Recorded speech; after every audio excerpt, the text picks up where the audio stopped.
Hello everyone.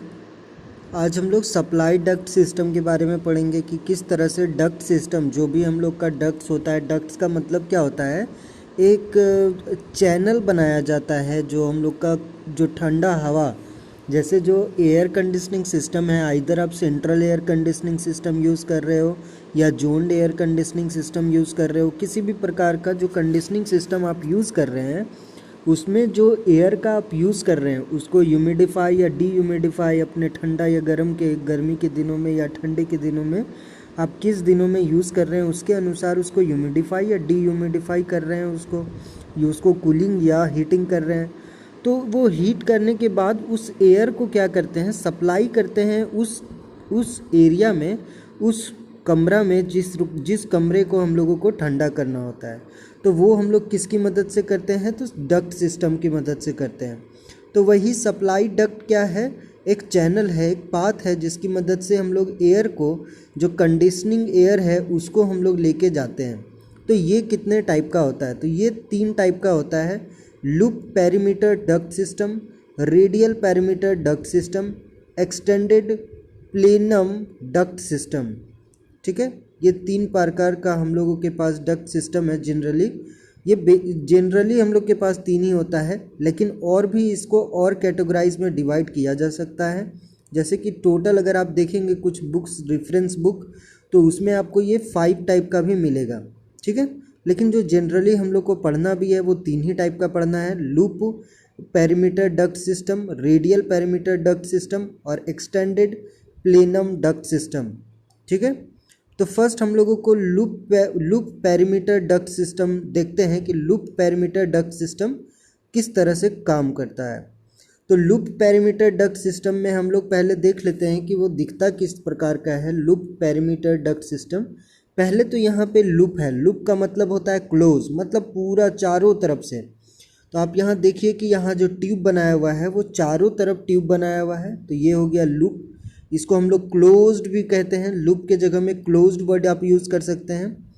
ठीक है, तो हम लोग यहाँ लूप के जगह में क्लोज भी यूज़ कर सकते हैं। लूप पेरीमीटर, पेरीमीटर का मतलब क्या होता है, पेरीमीटर का मतलब होता है कि जैसे ये हमारा कमरा है, ये इतना बड़ा कमरा है हम लोग के पास, और पूरा कमरा का, रूम का देखिए चारों बगल में आपको ये चीज़ करना है, क्लोज्ड कर देना है पूरा रूम को।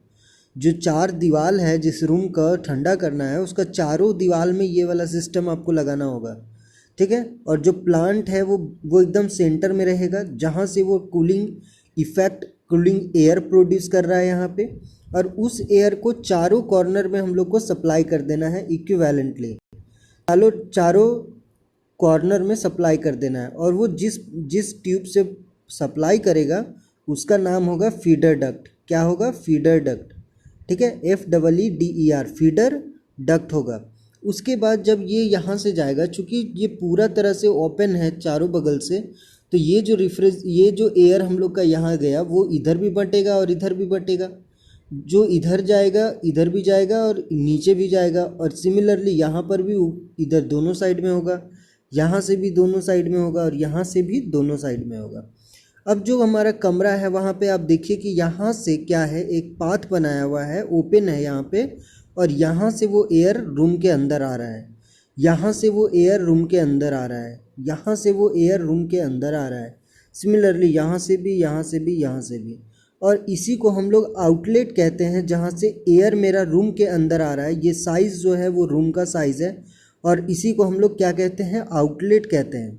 ठीक है, इसी को हम लोग क्लोज लूप डक्ट कहते हैं। ठीक है, इसी चीज़ को हम लोग क्या कहते हैं, क्लोज लूप डक्ट कहते हैं या लूप पेरीमीटर डक्ट सिस्टम कहते हैं। होप आपको समझ आया होगा। इसमें क्या करते हैं कि पूरा रूम का चारों तरफ से एक पाथ बना देते हैं, है ना, फीडर डक्ट बना देते हैं। उससे क्या होता है कि जो मेरा एयर है, कंडीशनिंग एयर, वो चारों तरफ चला जाता है, और जहाँ पे भी आउटलेट लगाया हुआ है, आउटलेट के थ्रू वो कमरे के अंदर में आएगा। तो लूप पेरीमीटर डक्ट सिस्टम का कुछ लाइन है जो यहाँ समझाया हुआ है कि in a loop perimeter duct system the conditioning air is carried in several feeder duct to a common continuous close loop duct. ठीक है, किसकी मदद से, सेवरल फीडर डक्ट की मदद से क्या होता है, to a common continuous close duct, एक कॉमन कंटिन्यूअस क्लोज डक्ट के पास में चला जाता है around the perimeter of the building, जो पूरा बिल्डिंग के पेरीमीटर में लगाया हुआ है। The outlets then the supply air to the room, और तब जाके वो एयर जो होगा आउटलेट के थ्रू सप्लाई होगा रूम में। This system is well adopted to concrete slab construction on ground, और ये कहाँ पे यूज़ किया जाता है, अक्सर अंडरग्राउंड कंस्ट्रक्शन में किया जाता है। For offsetting down draft and cold floors to avoid waste of heat as insulation of the slab is essential. Okay, तो ये हम लोग जनरली अंडरग्राउंड्स में यूज़ करते हैं। लूप पेरीमीटर डक्ट सिस्टम आपको वो पूरी तरह से समझ आ गया होगा कि इसमें जो प्लांट है उसमें बहुत सारा फीडर डक्ट का इस्तेमाल करने के बाद जो क्लोज लूप बनाया हुआ होता है उसमें आउटलेट्स, जो चैम्बर बनाए हुए रहते हैं, वो आउटलेट्स के थ्रू रूम के अंदर एयर को भेजा जाता है। वो एयर कौन सा एयर होता है, तो कंडीशनिंग एयर होता है। ओके, इसके बाद हम लोग का नेक्स्ट पार्ट था कि रेडियल पेरीमीटर डक्ट सिस्टम, कि रेडियल पेरीमीटर डक्ट सिस्टम क्या होता है। तो ये जो कंस्ट्रक्शन है उसमें आप देखिए कि ये आपका प्लांट है, ठीक है, प्लांट है। प्लांट में इस तरह से डक्ट बनाया हुआ है, these are called radial duct. ये सब जो है वो डक्ट्स कौन से हैं, रेडियल डक्ट है, और ये डायरेक्टली क्या है, आउटलेट से मिला हुआ है। ठीक है, ये क्या है, आउटलेट है, आउटलेट है, एयर का आउटलेट है, तो ये डायरेक्टली आउटलेट से मिला हुआ रहेगा, तो इसको हम लोग बोलेंगे रेडियल पेरीमीटर डक्ट सिस्टम। ठीक है, ये भी पूरा पेरीमीटर में, मतलब कॉर्नर कॉर्नर में ही जाके छोड़ेगा, ठीक है, लेकिन ये क्या होगा, रेडियल पेरीमीटर होगा। इसमें क्लोज बिल्कुल नहीं होगा। पाथ मेरा यहाँ जैसे क्लोज होता था, यहाँ पे उस तरीके का क्लोज वाला सिस्टम कुछ भी नहीं है। तो रेडियल पेरीमीटर डक्ट सिस्टम क्या है, in a radial perimeter duct system the separate duct supply conditioning air to the respective supply outlet from the plant plenum as shown in figure। ठीक है, ये फिगर में जैसा दिखाया हुआ है कि एक अपना प्लांट है, ठीक है, उसके साथ में रेडियल डक्ट्स कनेक्टेड है, और उसी डक्ट के थ्रू हम लोग जो कंडीशनिंग एयर है उसका सप्लाई करेंगे, उसमें आउटलेट लगा दिया जाता है। But will not be affected as the loop system is warming the perimeter of the floor. ठीक है, जो लूप सिस्टम है वो पेरीमीटर ऑफ द फ्लोर का, पेरीमीटर को, किनारों को क्या करेगा, वार्म करेगा। ठीक है, तो ये उतना ज़्यादा यूज़ होने वाला डक्ट सिस्टम नहीं है। रेडियल पेरीमीटर डक्ट सिस्टम ज़्यादा यूजेबल नहीं है। इसका यही रीज़न है कि ये पेरीमीटर, जो फ्लोर का पेरीमीटर है उसको क्या करेगा, थोड़ा हीट करेगा। ठीक है, next we have extended plenum duct system. Extended plenum duct system, इस डक्ट सिस्टम में क्या होता है कि हम लोगों का जो पाथ है, ठीक है, हम लोगों का जो पाथ है उसमें इस तरह से ओपन डक्ट हम लोग यूज़ करते हैं। जैसे ये हमारा पाथ है, प्लांट है, यहाँ पे प्लांट के साथ में ये हम लोग को पैलिनियम कनेक्टेड किया हुआ है, और ये डक्ट है। दिस डक्ट के थ्रू यहाँ आउटलेट लगाए हुए हैं, तो ये इधर भी एक्सटेंड किया हुआ है, इधर भी एक्सटेंड किया हुआ है, इधर भी एक्सटेंड किया हुआ है, एक इधर और एक इधर एक्सटेंड किया हुआ है। तो इस तरह से आपका जा कर के चारों तरफ से क्या किया हुआ है कि आपका आउटलेट लगाया हुआ है।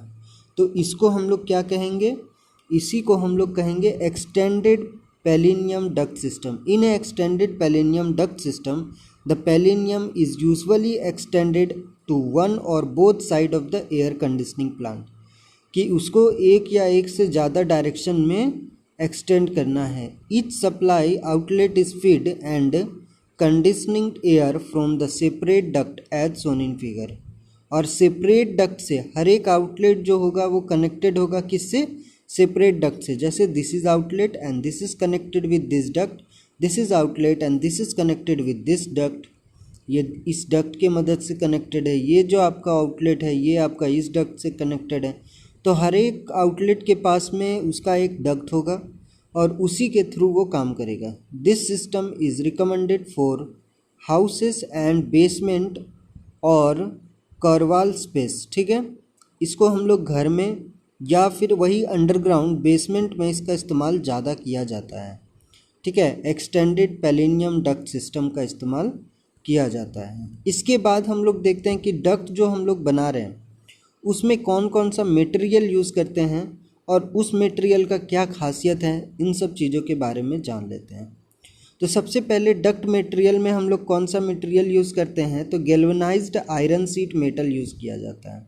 ठीक है, गैल्वेनाइज्ड आयरन शीट मेटल का इस्तेमाल किया जाता है। नेक्स्ट है एल्युमिनियम शीट मेटल और black steel.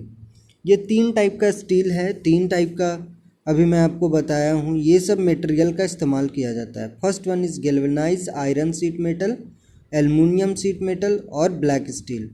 Galvanised iron sheet metal का इस्तेमाल करने का बस एक ही मात्र पर्पस होता है कि इसमें कोरोड नहीं होता है। गैल्वेनाइज एल्युमिनियम शीट भी कोरोड नहीं होता है, बट ये थोड़ा महंगा पड़ जाता है। तो अभी देखते हैं, in air conditioning system galvanized sheet metal is the most commonly used duct material, बहुत ज़्यादा यूज़ होता है। Since the zinc coating of this metal prevent rusting and avoid the painting cost, कि अगर हम लोग गैल्वेनाइज्ड आयरन शीट मेटल लेते हैं तो इसमें क्या होता है कि हम लोग का जिंक कोटिंग किया रहता है। क्या किया रहता है, जिंक का कोट किया रहता है, एक लेयर चढ़ाया हुआ रहता है। और उसकी वजह से इसको ना तो हम लोग को पेंटिंग करना होता है और ना तो जंग लगने का कोई डर होता है। ठीक है, इसीलिए गैल्वेनाइज्ड आयरन शीट मेटल का ज़्यादा इस्तेमाल है।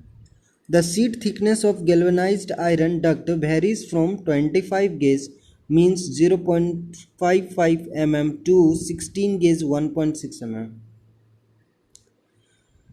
तो जो शीट थिकनेस है गैल्वेनाइज्ड आयरन का वो बताया हुआ है कि 26 गेज से लेकर के 16 गेज तक इसका थिकनेस होता है। उसके बाद एल्युमिनियम का प्रॉपर्टी है कि the aluminium is used because of its lighter weight and resistance to moisture. Aluminium का इस्तेमाल इसलिए होता है क्योंकि ये काफ़ी हल्का है और इसमें भी मॉइस्चर या जंग लगने का खतरा कम होता है। Black sheet metal is always painted unless it withstand high temperature. Black steel को भी पेंट का ज़रूरत नहीं पड़ता है जब तक हम लोग इसको काफ़ी ज़्यादा हाई टेम्परेचर में ना रखें। Stainless steel is used in a special applications for a maximum resistance to moisture, कि जब हम लोग को स्टेनलेस स्टील का इस्तेमाल करते हैं स्पेशल एप्लीकेंसेस में, कब करते हैं, for a maximum resistance to moisture, कि मॉइस्चर में मैक्सिमम रेजिस्टेंस से बचा रहे, ठीक है, उसका ज़्यादा प्रभाव ना पड़े इसलिए।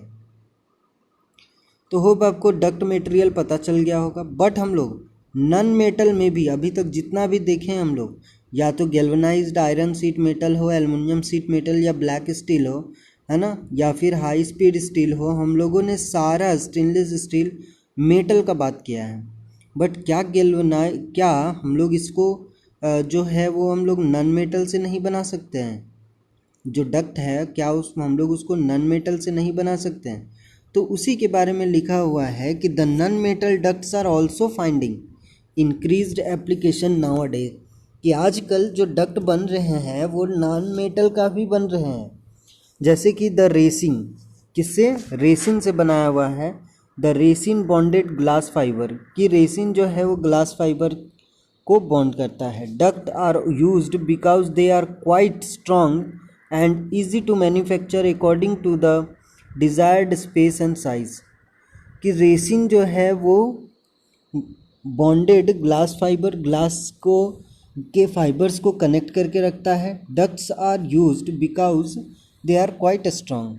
इस तरीके का डक्ट जो रेसिन बॉन्डेड ग्लास फाइबर जो है, एक ऐसा ग्लास फाइबर जिसमें रेसिन से वो कनेक्टेड किया हुआ है, इस तरीके का डक्ट हम लोग इस्तेमाल करते हैं, है ना। Because they are quite strong, क्योंकि ये काफ़ी स्ट्रॉन्ग होता है, एंड ईजी टू मैन्युफैक्चर, और बनाना भी आसान है, according to the desired space and size.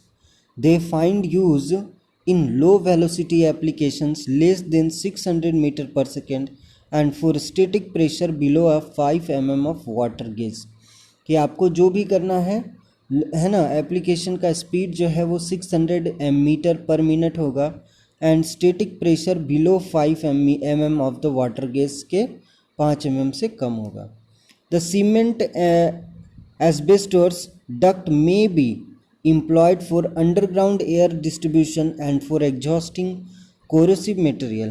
ठीक है, जो सीमेंट एस्बेस्टस है उसकी भी मदद करके हम लोग जंग रोधक लोहे का निर्माण करते हैं।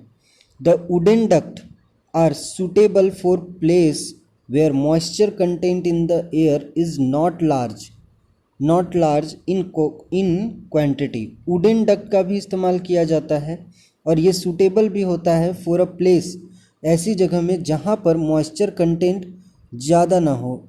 ठीक है, duct used for air conditioning are generally of the rectangular low pressure category as this call for only a simple joining method.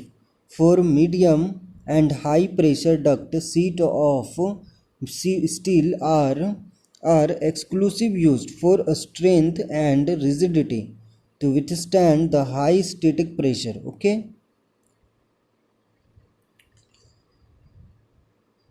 इसका मतलब क्या हुआ? इसका ये मतलब हुआ कि जो डक्ट है, ठीक है, वो जनरली क्या है कि रेक्टेंगुलर लो प्रेशर कैटेगरी में आता है। ठीक है, फॉर इसको हम लोग मीडियम और हाई प्रेशर डक्ट्स का भी इस्तेमाल करते हैं। उसके अनुसार हम लोग उसमें किस तरीके का लोड है वो देखते हैं, उसके अनुसार हाई प्रेशर या लो प्रेशर डक्ट्स का भी इस्तेमाल किया जाता है, यूज़ के अनुसार किया जाता है। आप जितना यूज़ करेंगे उतना अच्छा है। ठीक है, तो इसके बाद हम लोगों को क्या करना है कि प्रेशर के बारे में पढ़ना है कि कितना टाइप का प्रेशर इन्वॉल्व है इसमें डक्ट में। तो following types of pressures are involved in the duct system. First one is static pressure, dynamic or a velocity pressure, third one is total pressure. This three types of pressure are involved in this. Okay, static pressure के बारे में static इसलिए बोला जाता है because, है ना, क्योंकि ये मूवमेंट पे डिपेंड नहीं करता है। एयर जो है, स्टैटिक प्रेशर स्टैटिक इसलिए बोला जाता है क्योंकि एयर का मूवमेंट पे ये प्रेशर डिपेंड नहीं करेगा। एयर किसी भी वेलोसिटी से जाए, ये प्रेशर जो है वो वेरी नहीं करेगा। ओके, तो ये आपका फर्स्ट लाइन हो गया। It always exist in the duct system. ठीक है, ये जो है स्टैटिक प्रेशर वो हमेशा उपलब्ध होगा कहाँ पे? डक्ट सिस्टम में। Pushes against the wall of the duct and tends to burst it when it is greater than the atmospheric pressure and tends to the collapse the confined envelope when its force is less than that of atmosphere। okay, तो ये कहना क्या चाहता है कि it pushes against the wall of the duct and tends to the burnt it when it is greater than the atmospheric pressure, कि जब atmospheric pressure से ज़्यादा प्रेशर होगा तो क्या होगा? वो कोलैप्स हो जाएगा। कौन? तो जो अपना डक्ट है वो, कि अगर इनसाइड प्रेशर ज़्यादा हुआ तो ये क्या होगा? कोलैप्स हो जाएगा, और अगर कम हुआ तो भी इसमें दिक्कत आएगा। ठीक है, अगर प्रेशर ज़्यादा हुआ तो फट जाएगा, ब्लास्ट हो जाएगा, और प्रेशर कम हुआ तो पिचक जाएगा। ठीक है, तो इन दोनों ही केस में कोई सूटेबल नहीं है, इसीलिए दोनों ही केस को रद्द कर दिया जाता है। ठीक है, उसके बाद नेक्स्ट पॉइंट है कि it overcome the friction and shock losses as the air flow from the delivery of the fan to the outlet of the duct. ठीक है, ये जो है स्टैटिक प्रेशर वो करता क्या है? फ्रिक्शन को ओवरकम करता है, फ्रिक्शन को कम करता है। ठीक है, फ्रिक्शन को कम करता है। इट मे बी पॉजिटिव और नेगेटिव, ये पॉजिटिव या नेगेटिव दोनों हो सकता है। डायनामिक और वेलोसिटी प्रेशर के बारे में पढ़ते हैं कि the pressure is equal to drop in the static pressure. जितना स्टैटिक प्रेशर आपका कम होगा उसी के बराबर होगा, है ना, necessary to produce a given velocity of flow. Given velocity of flow, जो फ्लो आपको चाहिए वो फ्लो पाने के लिए। ठीक है, conversely it is equal to the increase of static pressure possible when the velocity is reduced to zero। जब velocity को ज़ीरो रखेंगे तो जो स्टैटिक प्रेशर जितना चेंज करेगा उसी के बराबर होगा ये आपका डायनामिक प्रेशर। ये हमेशा पॉजिटिव होगा डायनामिक प्रेशर या velocity pressure. Okay, total pressure निकालने के लिए हम लोग को क्या करना होता है कि जो स्टैटिक प्रेशर है और जो डायनामिक प्रेशर है या वेलोसिटी प्रेशर है उन दोनों को ऐड करना होता है और उसी के अनुसार हम लोग को बताना होता है। जो टोटल प्रेशर है वो प्रेशर किसके इक्वल होगा, तो वो प्रेशर इक्वल होगा जो अपना स्टैटिक प्रेशर है और जो अपना वेलोसिटी प्रेशर या डायनामिक प्रेशर है उसके लिए अच्छा होगा। तो ओके, आज के लिए इतना ही, फिर नेक्स्ट वीडियो में इसका नेक्स्ट टॉपिक कवर करेंगे।